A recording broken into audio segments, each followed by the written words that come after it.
En Radio Inter, todos los domingos de 4 a 5 de la tarde, tiene una cita con la historia con Pío Moa y con Javier García Isaac. Cita con la historia. Presenta Javier García Isaac.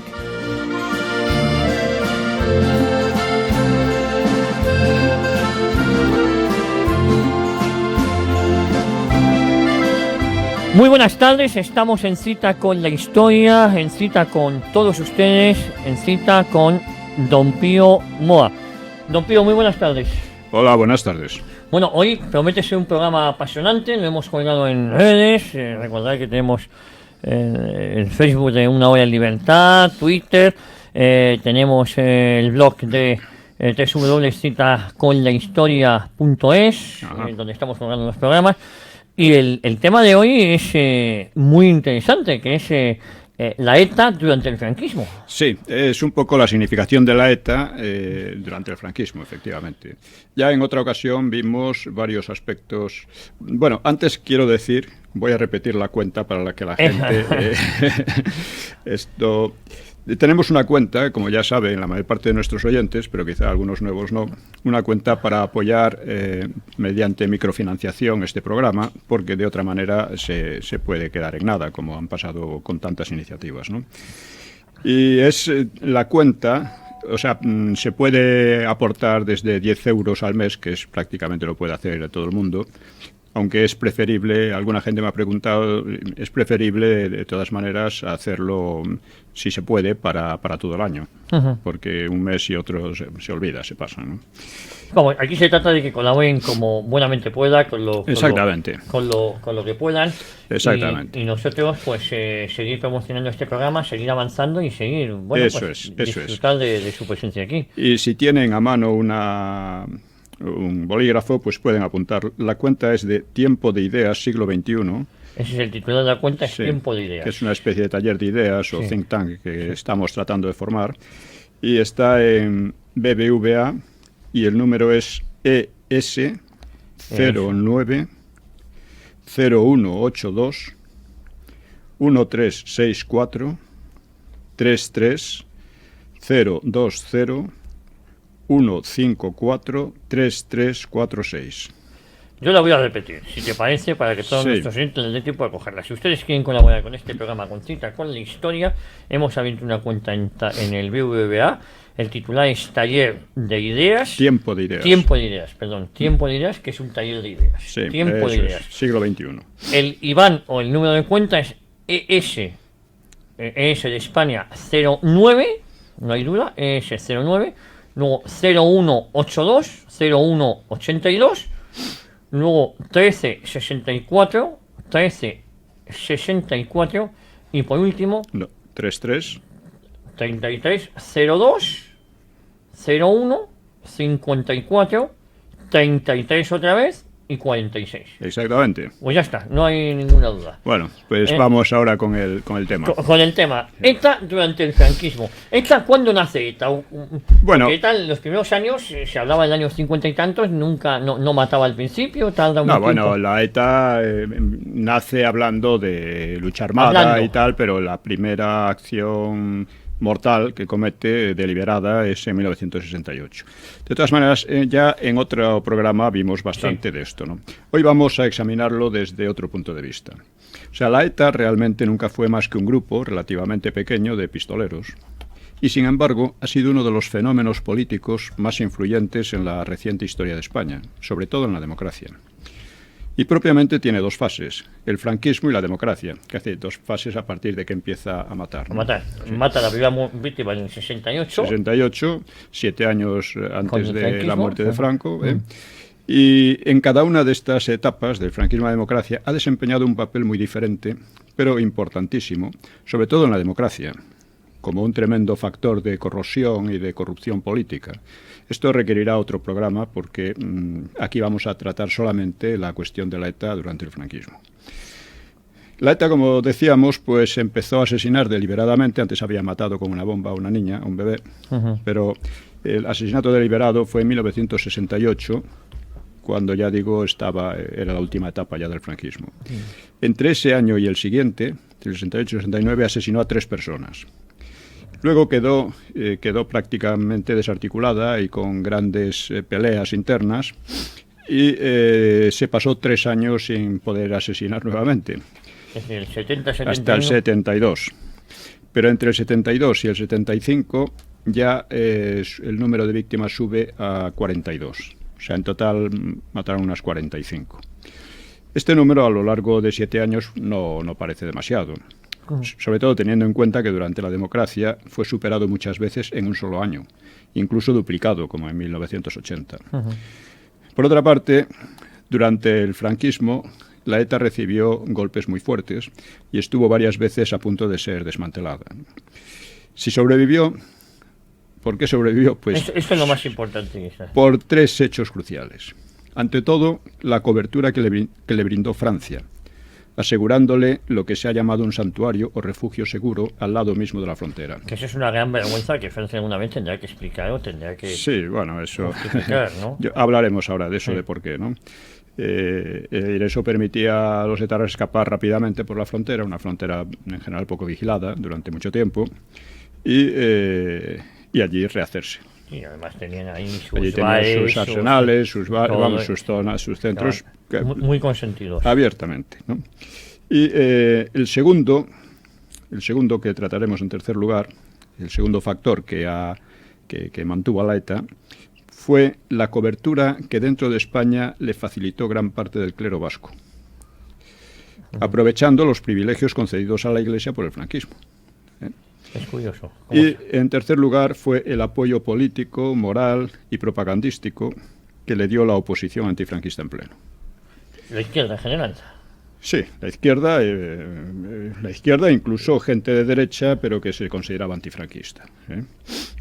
O sea, hubo sobre todo 3 momentos en los que esa protección alcanzó el sumum, y que fue con motivo del primer asesinato deliberado. De repente todo el mundo se volcó en apoyo de la ETA, en el juicio de Burgos de 1970 y con motivo de las últimas ejecuciones de miembros del FRAP y de la ETA en 1975. Y con esta triple ventaja, pues la ETA pudo hacerse grande políticamente, pudo hacerse una verdadera potencia. Sí, además me va a permitir usted, hay una imagen que a mí me ha llamado siempre mucho la atención y que me ha dado mucha vergüenza, que es a un primer ministro como Olof Palme pidiendo dinero para la ETA, sí, ya hablaremos de eso también. O sea, es decir, que gracias a estos apoyos, la ETA consiguió una influencia que por sí misma jamás habría soñado alcanzar. Sí, que pasó de ser un grupo residual a tener cierta... es que ha influido tremendamente en la política, ¿no? No tanto en el franquismo, pero en la democracia sí. Y la cuestión que nos planteamos es ¿por qué tanta gente, tantas fuerzas políticas se volcaron en proteger y animar a un grupo de asesinos? De pistoleros. Sí. Pues eso es lo que vamos a tratar hoy un poco. Usted comentaba, perdóneme, hay una época del 69 al 72, deja de matar. ¿Esta inactividad es porque prácticamente está desmantelada? Uno de los primeros golpes. Ha recibido unos golpes muy fuertes de la policía y esos golpes además han ocasionado una crisis interna. Los que quedaban se estuvieron peleando una buena temporada sobre qué táctica seguir, si ir por aquí, por allá, en fin, se saldó con expulsiones, nuevas asambleas y tal, que se celebraban en centros eclesiásticos muchas veces, ¿no? Estas reuniones. Y claro, durante 3 años no pudieron volver a asesinar a nadie, pero a continuación pudieron rehacerse gracias a todas estas ventajas que hemos dicho. Cobertura de Francia, cobertura del clero vasco y apoyo político de la oposición antifranquista. Eso es. Entonces, vamos ya, la otra vez ya hablamos ampliamente de por qué cuando asesinan por primera vez a un guardia civil, lo asesinan por la espalda, bueno, siempre son asesinatos por la espalda, cuando lo asesinan, pues de repente, ya digo, el PNV, toda la oposición antifranquista, todo el mundo, en fin, Francia, etcétera, se pone de parte de la ETA. Bien, vamos a ver entonces por qué lo hace Francia. En primer lugar, en Francia y en Holanda y en Suecia y en otros países, pero yo creo que sobre todo en estos, había una actitud muy hostil hacia España. tanto en la mayor parte de la prensa, con la España franquista, claro, tanto en la mayor parte de la prensa como en la política en general, ¿no? Y es curioso porque acusaban a España de ser un país fascista. Sí, acusaban. Y es curioso porque estos tres países, Sí. o sea, Francia, Holanda y Suecia, fueron quizás los que colaboraron más con la Alemania nazi. Los que más colaboracionistas tuvieron. Sí, o sea, de Suecia no se suele decir, pero es una gran parte de la industria del armamento alemán. ¿Salió de allí? Venía del hierro sueco, se ve los rodamientos de bolas suecos, con el acero sueco, todo eso contribuyó muchísimo a fabricar las armas alemanas. Y además Suecia permitió el paso, cosa que España no permitió, por ejemplo, de tropas alemanas hacia Noruega y hacia Finlandia, por territorio sueco. Es decir, fue una colaboración muy, muy, muy intensa. Y en Francia también la colaboración fue mucho más amplia que la resistencia. O sea, más amplia, y además se hablaba siempre de que el mayor número de extranjeros eran franceses. Después de alemanes, quiero decir, la Wehrmacht. Bueno, no. Hubo, sí, el grupo Carlomagno y algo así, ¿no? Sí. No, pero hubo muchos holandeses. Muchos voluntarios, belgas. Muchos voluntarios, no, pero me refiero sobre todo a la colaboración dentro del país. Dentro del país, ¿no? Bueno, una colaboración después de la guerra, los vencedores ensañaron sobre todo con las chicas, que llamaban la colaboración horizontal con los alemanes. Y les cortaban el pelo y... les hacía muy... Bueno, dejaron los alemanes 200.000 hijos allí en Francia. O sea que eso... Pero bueno, dejando eso aparte, es una cosa un poco paradójica que los países que, ya digo, más habían colaborado con los nazis, pues eran también los que más hostiles hacia Franco. Para lavar sus culpas igual. Es difícil decirlo. Hay un elemento, evidentemente hay un elemento de psicológico, de malestar, ¿no? Y de proyección de la culpa, ¿no? Sí, de proyección de la culpa. Entonces, en Francia era además muy fuerte el Partido Comunista. El Partido Comunista francés y el italiano eran los más fuertes de Europa occidental, y todo esto influía mucho. Los sindicatos, la prensa, Le Monde y por ahí, pues incluso Le Monde, que no es un periódico de extrema izquierda ni mucho menos, ¿no? Es un periódico casi oficial, un periódico casi oficial del régimen francés. Entonces, todos estos, ya digo, estaban en contra. Había además otro problema, y es que en España se había dado refugio a miembros de la OAS, o sea, de los franceses que estaban en contra, que estaban en contra de la independencia argelina. De la independencia argelina. O sea, porque De Gaulle prometió que se iba a mantener la Argelia francesa y luego hizo todo lo contrario. Y estos oficiales que se sublevaron, muchos se fueron a la Costa del Sol. Sí. Entonces, todo esto influyó para que Francia diese cobertura a la ETA. Y esta cobertura fue la más importante porque, ya digo, permitía rehacerse rápidamente a los comandos. Claro, escapar a través de la frontera o incluso por mar era fácil, ¿no? Estaba al lado mismo. Luego estaba, como digo, el aspecto del clero, que lo veremos después. Y luego estaba la oposición antifranquista, que vamos a verla ahora. Pero antes vamos, ya que hemos hablado, nos hemos referido al primer momento del apoyo a la ETA, pues el segundo gran momento fue el juicio de Burgos. El juicio de Burgos fue contra los etarras acusados de haber matado al Guardia Civil, a Policía Melitón Manzanas, al comisario. El comisario Melitón Manzanas y a un taxista. Que hay una anécdota sobre Melitón Manzanas, que hace poco a todas las víctimas, hace unos años, se les quiso poner, y el Partido Comunista se negó a poner una medalla a Melitón Manzanas porque decían que era un torturador. Sí, ya hablamos la otra vez, está aquí el testimonio de Sarasqueta, que fue uno de los que fue el que acompañaba a Echevarrieta, que fue el que mató al Guardia Civil, ¿no? Pardines. Fue el que lo mató. Pues Sarasqueta explica todo eso, ¿no? Cómo tuvieron, Melitón Manzanas pues iba todos los días, hacía el mismo recorrido en autobús, etcétera, y dice Sarasqueta: yo siempre sospeché que se valía más de la fama de torturador que le ponían que de la tortura misma. Sí. Y efectivamente esto es así. O sea, para Para la izquierda, todos los policías españoles eran torturadores, asesinos, sicarios, sí. etcétera, ¿no? Por lo tanto, cuando la ETA mataba a uno de ellos, pues se alegraba. Bueno, cuando llega el juicio de Burgos, dice, lo más importante fue que por primera vez desde la guerra, toda la oposición antifranquista en el interior y en el exilio se unía en un frente común. Es decir, con un impulso que nunca se había visto desde el maquis. ETA fue un elemento aglutinador de toda esta oposición. Aglutinador, y vamos a ver por qué. Y lo más significativo fue que un grupo como la ETA, que era jactanciosamente totalitario, se proclamaba, en el juicio de Burgos se proclamaron marxistas-leninistas, ¿no? Que era evidentemente antiespañol y evidentemente terrorista, pues aparecía como el catalizador de la unidad de todos los antifranquistas. Y de manera confusa, además, lo hacían de ellos un símbolo de las libertades y la democracia para toda España. O sea, es una cosa, verdaderamente uno lo piensa, lo ve fríamente y racionalmente y dice, bueno, esto es la ceremonia absoluta de la confusión. Muy contradictorio absoluta todo. De la confusión. Claro. Pero por otra parte tiene su explicación, porque la ETA reunía en sí dos factores que fueron los típicos del Frente Popular. Era separatista y era de izquierdas. El Frente Popular fue básicamente una unión de separatistas y de izquierdas. De hecho, de derecho. El PNV no era de izquierdas, pero era separatista y estaba con los otros, ¿no? Antes de ser de derechas era separatista. Sí, estaba con el Frente Popular, claro. Entonces, o sea, que un grupo, ya digo, totalitario, antiespañol y terrorista apareciera como un símbolo de las libertades y la democracia, no solo en España, en toda Europa.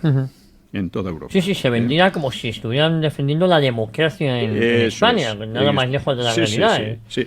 Entonces, claro, uno se pregunta, ¿este hecho debemos considerarlo como una paradoja o como una revelación? Oye, yo creo que es una revelación clara de lo que realmente hacía la oposición antifranquista. O sea, bajo banderas de libertad y democracia, pues lo que pujaban eran los viejos totalitarismos y los secesionismos, que habían destruido precisamente la República, que habían destruido la convivencia española desde 1934.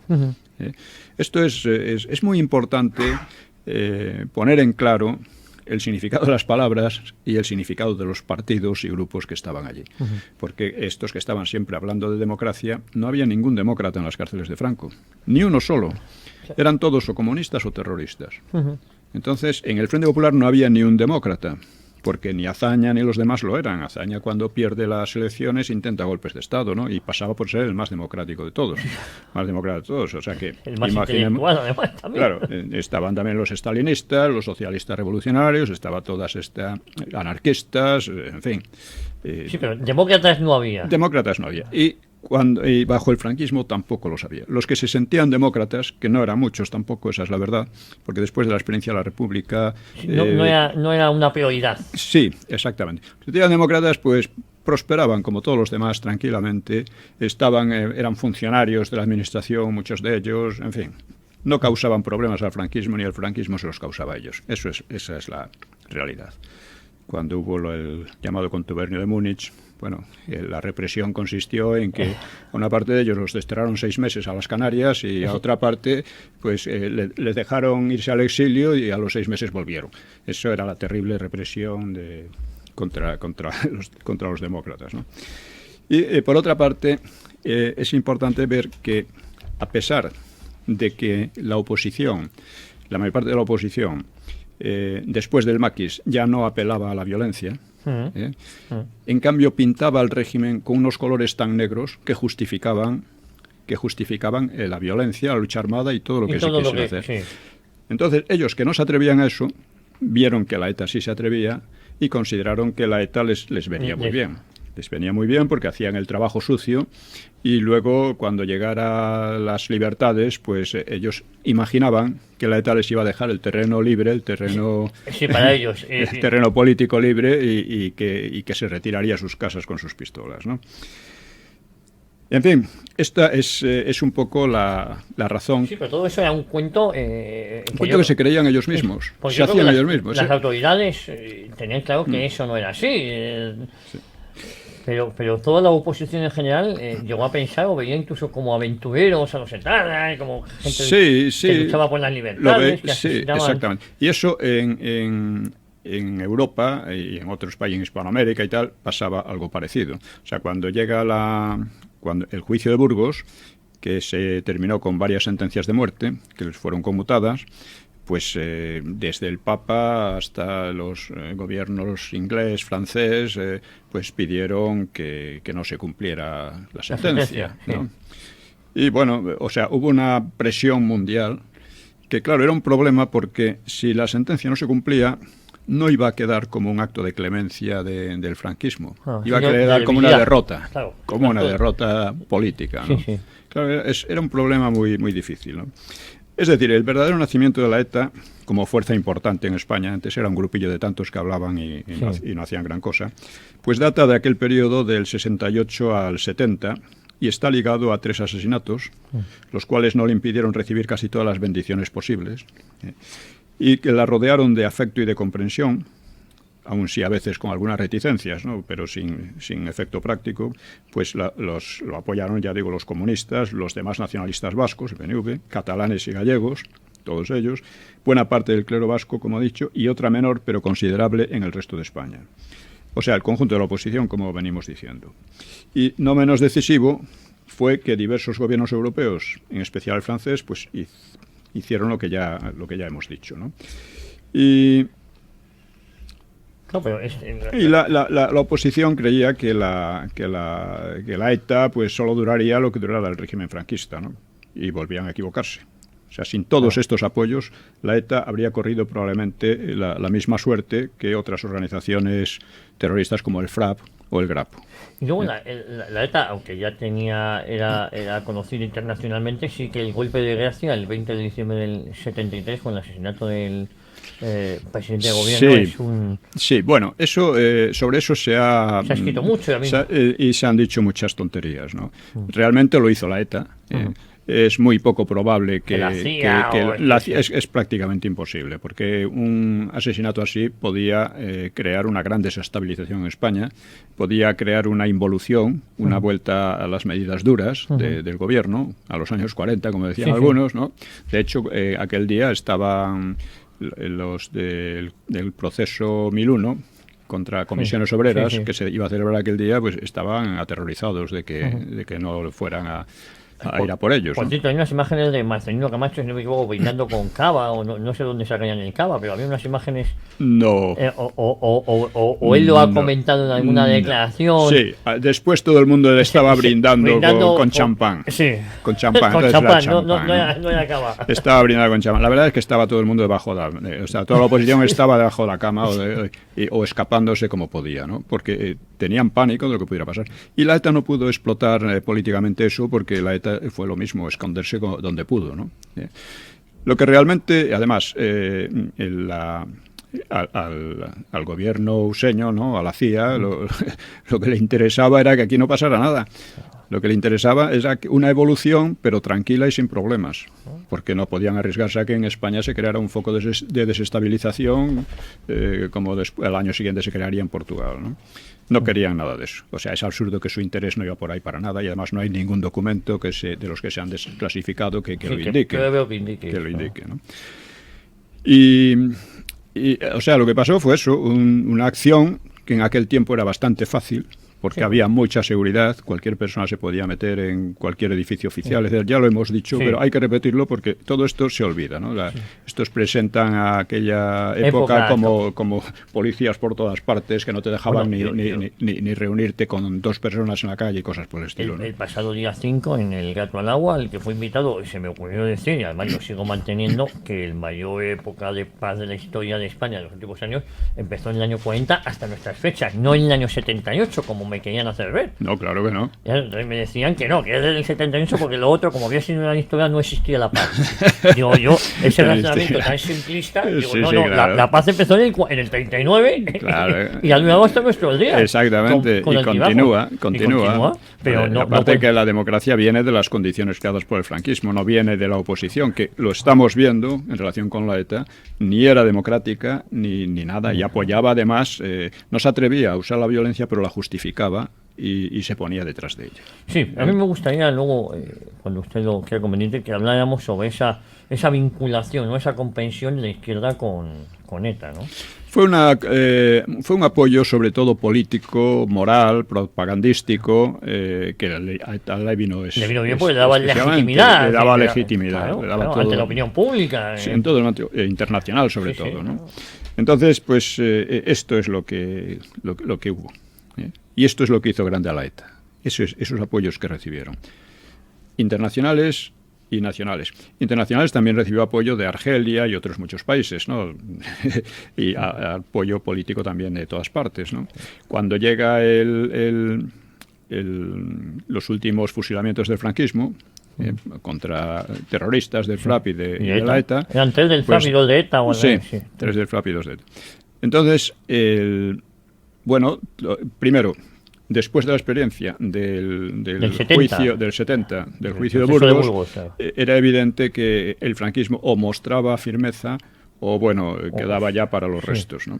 Entonces, dado que la clemencia no iba a ser interpretada como clemencia, sino todo lo contrario, pues aquí se fusiló a la gente. Fusiló a esas personas, ¿no? Esto despertó un clamor en toda Europa increíble. Estaba desde los holandeses, los suecos, el propio Vaticano, etcétera, indignados, ¿no? Y, claro, uno se pregunta, bien, ¿por qué tenían tanta preocupación por el destino de unos señores que, ya que mataban, tenían que aceptar que les mataran a ellos también? Y además, estos señores hablaban de una guerra. Y hablaban de una guerra. Entonces, ¿por qué? Y en cambio, ¿cómo es que olvidaban de tal manera a las víctimas? Pues claro, estos señores habían matado a una serie de personas, pero estas personas, por lo visto, para todos estos apoyos internacionales, nacionales, etcétera, no contaban. Bueno, una persona que se considera en guerra acepta automáticamente que puede correr la misma suerte que los enemigos, ¿verdad?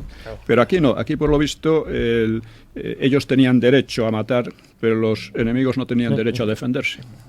Esta es la mentalidad, está muy extendida en la izquierda, ¿no? Se creen con una especie de legitimidad especial que les permitiría esto. Y recordemos a Olof Palme, que luego murió en un atentado también, que pues con una hucha a favor de dinero para la ETA, para la oposición antifranquista, pero vamos, la oposición... Hablaba de presos políticos, si no me equivoco, en la hucha que tenía, presos políticos que eran un número muy pequeño en comparación con la población, y ya digo, ni uno solo era democrático, ni quería, lo que querían era crear un régimen de estilo soviético en España, más o menos, y disgregarla o disgregarla al mismo tiempo, ¿no? ¿Tuvo mucho apoyo económico internacional la ETA de la Unión Soviética, por ejemplo? Yo creo que no mucho. Alguno puede que haya tenido. El apoyo, ellos se financiaban en gran medida mediante extorsiones, el impuesto revolucionario, mediante donativos, que muchos daban así abiertamente, se financiaban con atracos, realizaron muchos atracos, y básicamente esa era la financiación que tenían. Yo por lo menos no tengo noticia de que tuvieran otra especial de otros países. Posiblemente de Argelia. La gente, yo iba a decir del bloque de los no alineados, que por aquella época estaba muy de moda, ¿no? Sí, y de Cuba. Y de Cuba, por eso digo Cuba, sí. Los bloques de los no alineados, en un país africano. Sí, tuvo apoyos de todo género. El PNV hizo colectas a favor de la ETA cuando los primeros asesinatos. Entonces, pero vamos, no es el aspecto principal. El aspecto principal es el político, y el aspecto político es este.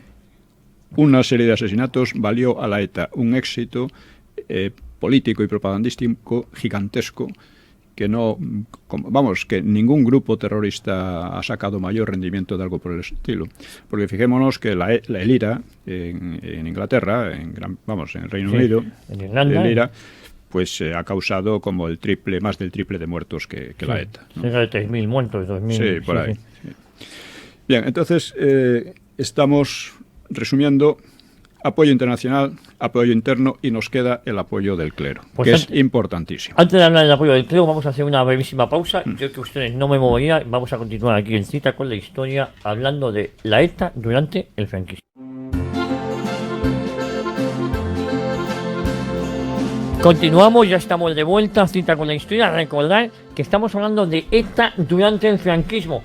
porque gente nos preguntaba, pero otro programa hablaremos de ETA durante la democracia, pero estamos hablando de influencia, además de la influencia que luego tuvo con posterioridad, pero esa influencia nace en los años 1968 y 69, y en concreto con 3 víctimas, don Pío. Sí. Comentábamos, ¿eh? Bien, entonces, estas cosas que generalmente no se dicen nunca cuando se habla de la ETA y por qué la ETA ha tenido tanta importancia, pues conviene resaltarlas, precisamente porque no se habla de ellas. Uno se pregunta, ¿por qué los tantos sacerdotes o religiosos apoyaban a un grupo que se declaraba comunista? Marxista-leninista, en todo caso muy extremista, y si recordamos a uno de sus ideólogos, Krutwig, decía que la Iglesia tenía que desaparecer porque era una monstruosidad y que, vamos, que era no podía ser tolerada. No, mucho peor. Ya. Él era mucho más drástico incluso, ¿no? En cambio, que esa misma Iglesia, el mal de los vascos, decía. Deseaba exterminar o extirpar, le dio cobijo. Estaban apoyando. Bueno, hay un elemento que es el separatismo, ¿no?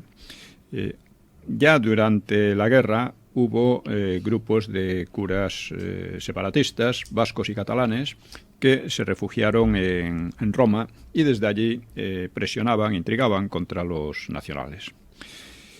Luego estos, la mayor parte de ellos, volvieron y siguieron haciendo una oposición sorda, ¿no? Aunque no se atrevían demasiado, pero hacían. Por ejemplo, en 1960... un documento, 339 sacerdotes vascos pues presentaron al Vaticano un documento con un estilo clásico de Sabino Arana, ¿no?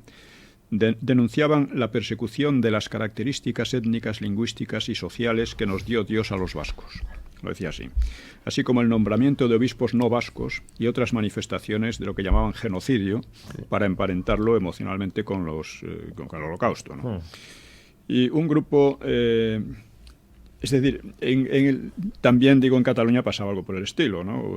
Por ejemplo, ya en 1957 el arzobispo de Tarragona, Arriba y Castro, fue a Roma, decía, a manifestar al Papa que la situación en Cataluña, por causa de la actuación del clero catalán, que procede y actúa en separatista, es para mí inestable y de muy difícil aguante.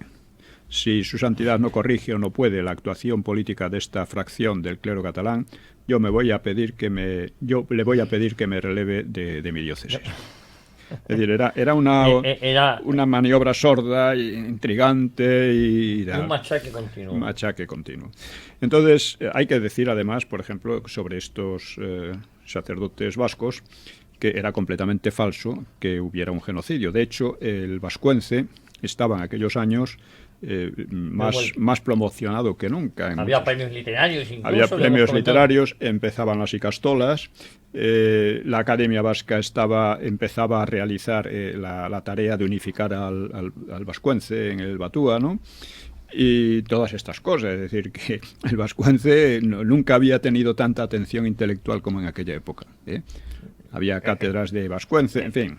Sí, que eso no había sucedido nunca. No había sucedido nunca. Sin embargo, es que básicamente lo que les mueve es el odio a España. Ellos parten de la idea de que ellos son muy especiales, muy superiores, el odio a España. Pero claro, olvidan además que la cultura vasca se ha expresado siempre en castellano. O sea, los vascos siempre han elegido el castellano como idioma de cultura. Y el idioma materno de la gran mayoría de los vascos era el castellano. Era el castellano. Era y es el castellano. Bueno, hay una anécdota que es como televisión autonómica al final tuvo que sacar un canal en castellano porque no lo veía nadie en euskera. Claro. Entonces, esto es así. O sea, la idea de que lo vasco es exclusivamente lo que se expresa en vascuence, que es una idea empobrecedora, porque gracias al castellano la cultura vasca ha tenido una importancia enorme, muy grande. Pero sin ello era una cultura prácticamente de aldea, no iba mucho más allá, ¿no? Bien, entonces todo esto reniegan de ello, todo esto lo atacan. Hay que fijarse, Sabino Arana, que siempre estaba con el vascuence, su lengua materna era el castellano, y el vascuence nunca lo habló muy bien. Una de las barbaridades que hizo fue inventar el palabra ese Euskadi. Pero en fin, ahora vamos a dejar eso, ¿no? Entonces estaba, por una parte, apoyaban a la ETA por separatismo. Como la ETA era separatista, claramente, pues ellos también. Y ya digo, falsificaban, pero aparte de eso, en la propia Iglesia española se estaban desarrollando movimientos de tipo izquierdista, marxista, a partir de la Acción Católica, de la OAC, Hermandad Obrera de Acción Católica, o la JOC, Juventud Obrera Católica, que se iban radicalizando cada vez más en un sentido, ya digo, marxista, y muchos de sus miembros derivaron hacia movimientos revolucionarios e incluso terroristas en los años 60, 60, 70. El partido ORT, o la Organización Revolucionaria de Trabajadores, venía directamente de estas organizaciones católicas, ¿no? Esto nos viene a indicar que había un mar de fondo más amplio que el propio separatismo y que se está produciendo en la Iglesia, sobre todo a raíz del Vaticano II. Sí. Es muy importante esto. El Vaticano II se convoca en un momento en que se considera que la Iglesia está sufriendo una cierta crisis, porque en Europa y en USA pues, son sociedades ya bastante opulentas, en las que hay muy poco interés por la religión, y eso es una situación, esta es parte de la situación, y por otra parte hay la impresión de que el comunismo va a ganar la Guerra Fría. Porque durante todos aquellos años los comunistas estaban expandiendo por todas partes, estaban poniendo en dificultades a las democracias liberales en todas partes también. Infiltrándose en muchas de ellas, además. Sí, en el 59 los partidos comunistas eran fuertes en varios países europeos, la influencia intelectual comunista era muy fuerte en las universidades europeas y useñas, cada vez más fuerte además. En solo 30 años después de la Revolución, 32 años después de la Revolución Rusa, puede decirse que un tercio de la humanidad pasó a vivir en regímenes comunistas.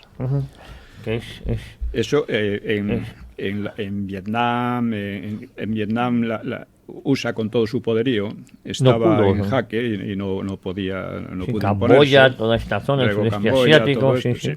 Todo esto creaba una gran impresión, por supuesto, en muchos clérigos, y en la Iglesia en general. Claro, y la Iglesia, claro, pero esto sería como tirarse piedras a su tejado, ¿no? Al final. Sí, pero vamos a ver cómo fue la cosa, porque es una cosa bastante complicada. O sea, esta expansión asombrosa, sin precedentes en la historia, una expansión tan rápida de una ideología, pues iba cada vez a más, ya digo, ¿no? Y claro, muchos clérigos empezaron a pensar que ahí estaba el futuro. Y que en gran medida había que abandonar la postura de oposición radical que se había tenido hasta entonces para buscar el diálogo, buscar alguna manera puntos de encuentro, puntos de encuentro, etcétera, ¿no? Y ahí se fue desarrollando un filomarxismo, ¿no? Bastante amplio, ¿no? Porque además, claro, el poder fascina. En Hispanoamérica podemos decir que esto sería la teología de la liberación. Sí, eso dio lugar a cosas como esas. El poder fascina y, claro, muchos ante la exhibición de fuerza, de decisión, de seguridad, ¿no? Y de fe en un porvenir utópico que tenían los comunistas, pues mucha gente se rendía psicológicamente. Se rendía psicológicamente. A pesar de que le daba miedo, a pesar de ello, ¿no? Y entonces la Iglesia no escapó a esta inclinación.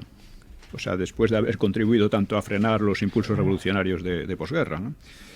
Y, en fin, a partir de los principios de los 60, pues se empezó a pensar que en un diálogo con los comunistas para superar la incomprensión mutua. Y se creyó que había puntos de contacto.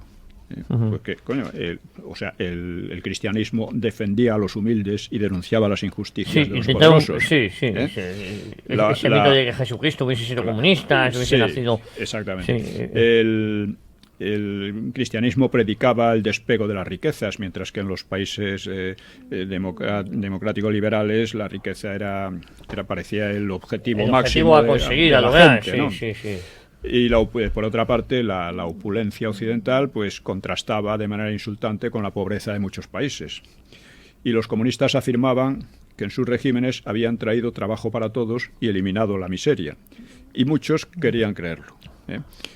Y frente a este avance, pues se podría pensar, bueno, ¿qué importaban las libertades y los derechos humanos burgueses, que eran incapaces de impedir unas desigualdades tan hirientes, ¿no?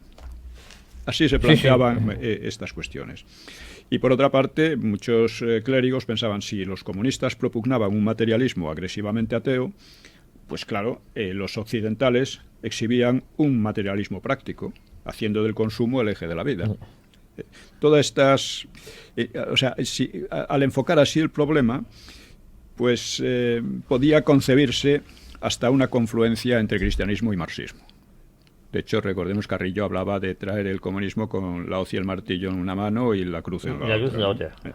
Y los cristianos debían plantearse si no habrían pecado de soberbia y de identificación con las clases dominantes, en sus condenas a un sistema que tenía un avance tan arrollador por el mundo y que despertaba tanta esperanza en las masas y en intelectuales muy distinguidos.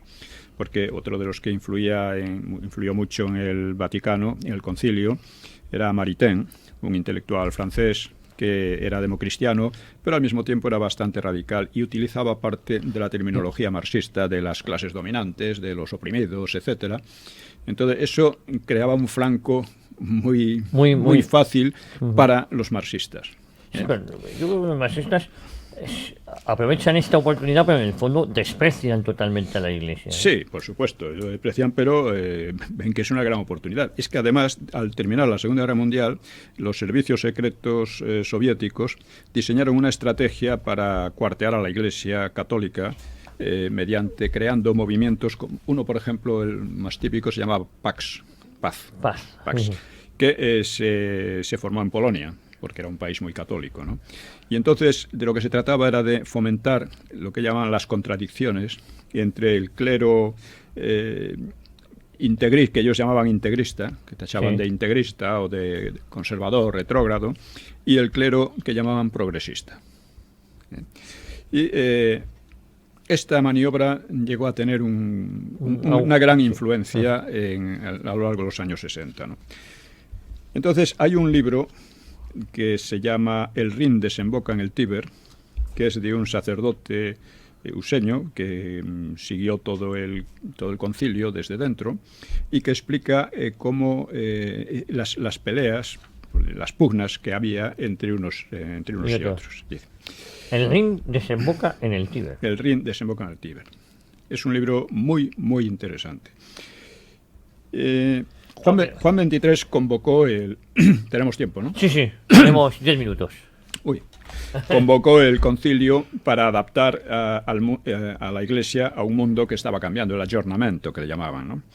El concilio se inauguró en el 62, en octubre del 62, y duró 3 años. La mayor parte de ellos, porque Juan 23 falleció enseguida, a los 8 meses, pues la mayor parte de ellos fueron con Pablo VI.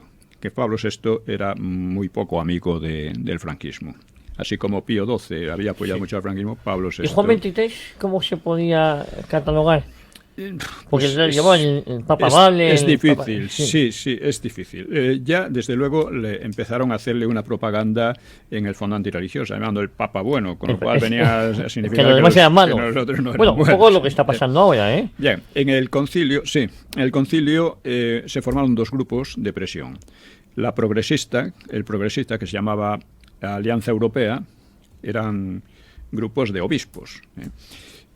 Primero se llamó Alianza Europea y luego Alianza Mundial, que sobre todo se inspiraba por obispos alemanes y franceses, y el grupo conservador, que se llamaba Grupo Internacional de Padres. Desde el principio, los progresistas demostraron más cohesión y destreza de maniobra. Entonces, un caso muy revelador. Se planteó una moción sobre ateísmo y comunismo. Y numerosos obispos, encabezados por el brasileño Geraldo Sigaud, demandaron ya en el 63, ya muy pronto, que se expusiese la doctrina social católica con gran claridad y se refutasen los errores del marxismo, el socialismo y el comunismo con fundamentos filosóficos, sociológicos y económicos. La petición quedó sin respuesta por parte de la comisión correspondiente, que dominaban los progresistas. Los progresistas. Porque eso lo podía haber cambiado todo, igual.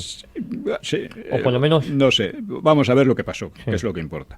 Los progresistas parecían dispuestos a abordar el ateísmo en plan dialogante, pero no a mencionar el comunismo como enemigo sin paliativos. Comunismo no querían mencionarlo para nada. Pablo VI propugnó a su vez el diálogo en una encíclica, en la encíclica Ecclesiam Suam, pero sin citar al comunismo. Un año después, un obispo chino, se llamaba Yu Ping, y otros más insistieron en señalar al comunismo como, textualmente, uno de los mayores, más evidentes y más desgraciados fenómenos modernos, que obligaba a tanta gente a soportar injustamente sufrimientos indescriptibles. El sector progresista volvió a dar la callada por respuesta. Salió a la luz por entonces un comentario de un periódico checoslovaco alardeando de la infiltración comunista en todas las comisiones del concilio. Se jactaban de eso. Sí. Sería verdad o no, o sería una provocación, pero desde luego ellos habían llevado desde el final de la Guerra Mundial una política de gran alcance en esa dirección.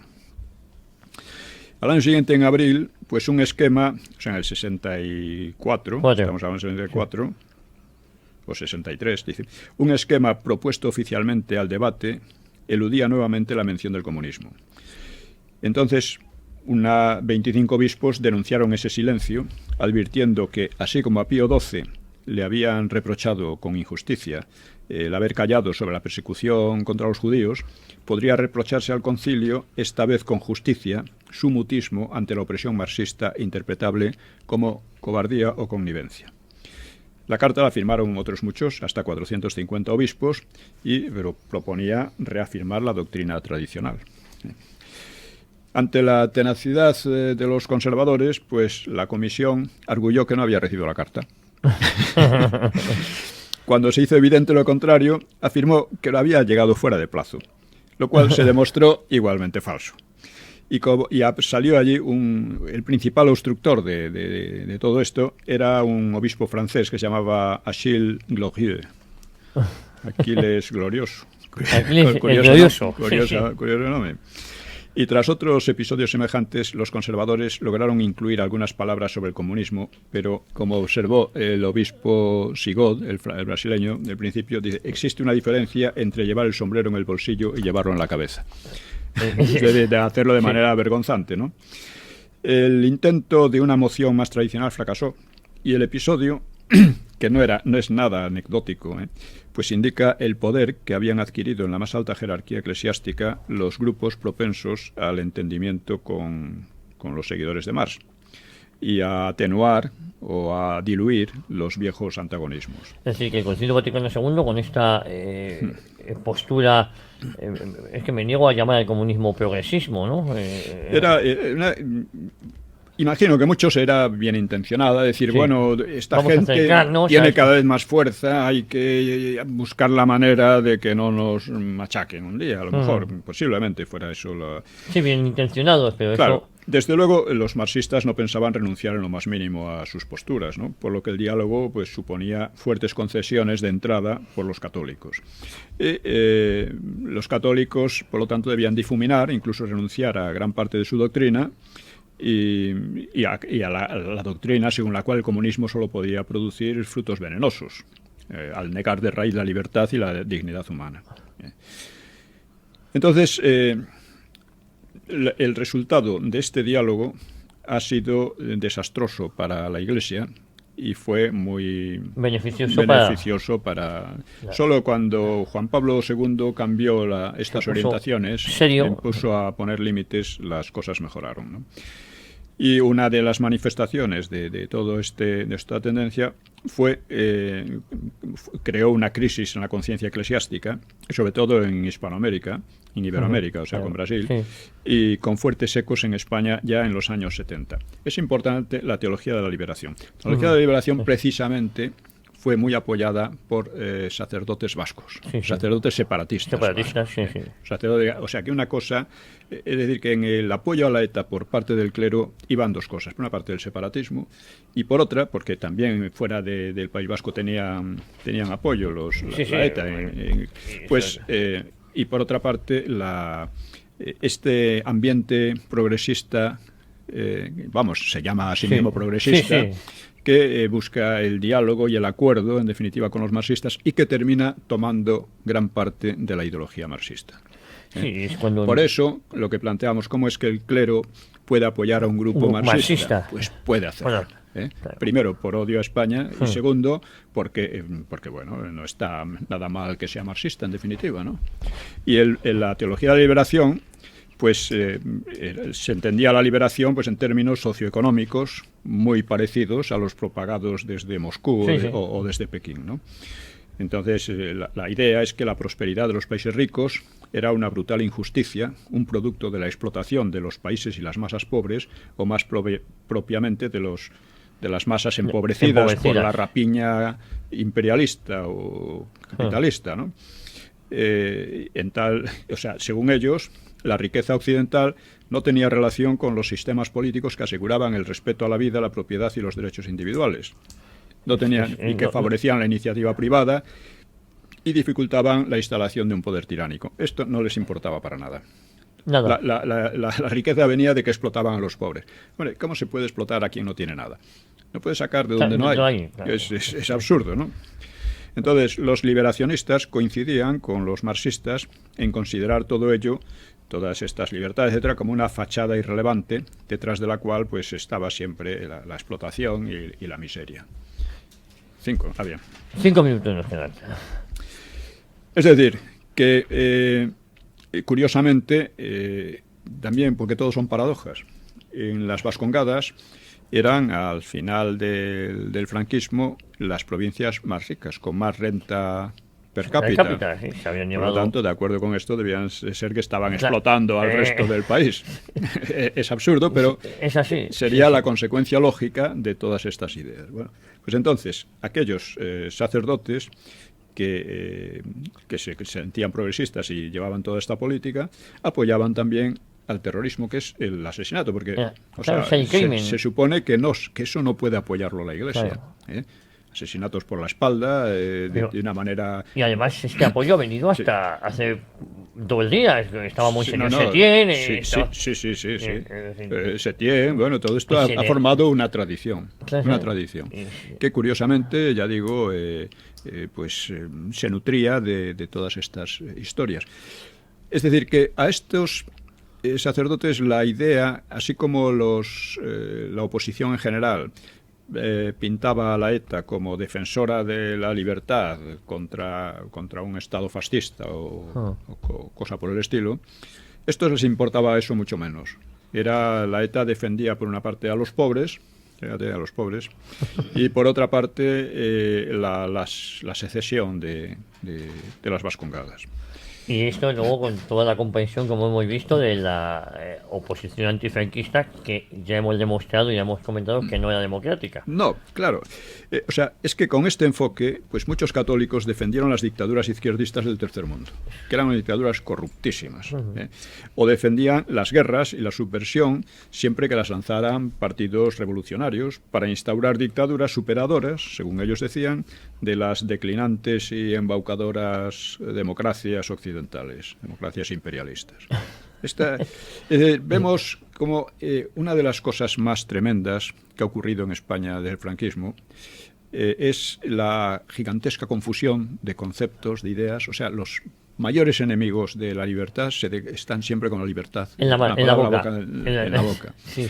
Los mayores, los que realizan mayor número de asesinatos, terrorismo, etcétera, siempre están hablando en nombre de la paz, de la concordia y de...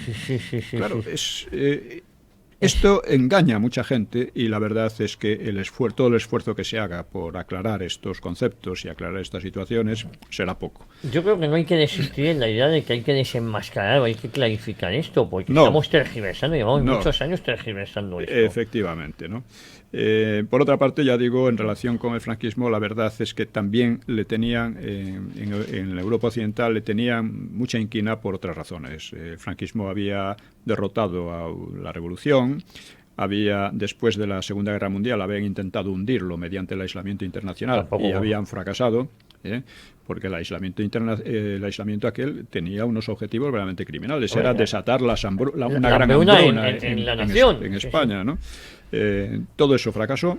El régimen lo venció y quedaba una especie de resentimiento por esta capacidad de resistencia, porque según ellos el franquismo era equiparable al régimen nazi. Entonces, ¿cómo el régimen nazi había sido vencido y en cambio aquí el franquismo no? Eso a pesar de que gracias al franquismo España no había entrado en la guerra mundial, que habría sido un desastre para los aliados. Bueno, ya digo, es importantísimo combatir todas estas desvirtuaciones porque tienen consecuencias políticas siniestras. Bueno. Y hablando de eso, volvemos a la necesidad, quiero hacer conscientes a nuestros oyentes de la necesidad de apoyar un programa que no van a encontrar en ningún otro sitio y que no debe permitirse que se venga abajo por falta de medios. Que no desaparezca.